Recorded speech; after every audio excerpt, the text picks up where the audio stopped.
দর্শক দেখছেন সমকাল লাইভ। এই মুহূর্তে রাজধানীর উত্তরার দিয়াবাড়ি যে এলাকা রয়েছে সেই এলাকা থেকে আপনাদের সঙ্গে সরাসরি যুক্ত হয়েছি, দেখানোর চেষ্টা করছি এখানকার সবশেষ পরিস্থিতি।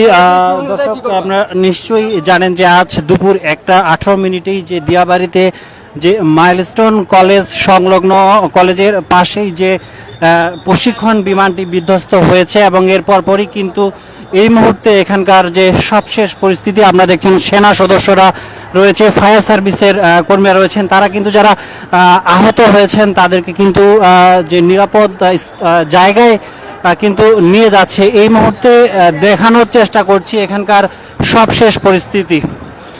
দর্শক আপনারা দেখছেন যে এই যে জায়গাটি অর্থাৎ এই এলাকাটির চারপাশ জুড়েই কিন্তু উৎসুক জনতা ভিড় করছে। আপনাদের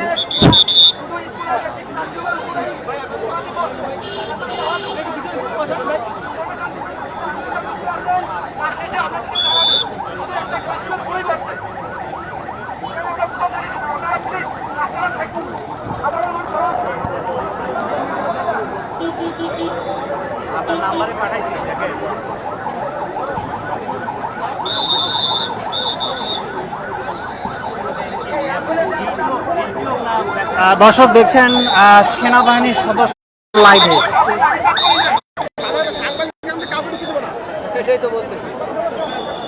দর্শক এই মুহূর্তে রাজধানীর উত্তরার দিয়াবাড়ি যেই এলাকায় বিমান বাহিনীর প্রশিক্ষণ বিমানটি বিধ্বস্ত হয়েছে সেই জায়গা থেকে আপনাদের সঙ্গে সরাসরি যুক্ত হয়েছি, আপনাদের দেখানোর চেষ্টা করছি এখানকার সবশেষ পরিস্থিতি। দর্শক আমরা এখন পর্যন্ত যেটি জানতে পেরেছি, এই ঘটনায় অন্তত 15 জনকে উদ্ধার করে ঢাকা মেডিকেল কলেজ হাসপাতালে ভর্তি করা হয়েছে এবং একজন নিহতের ঘটনা কিন্তু আমরা জানতে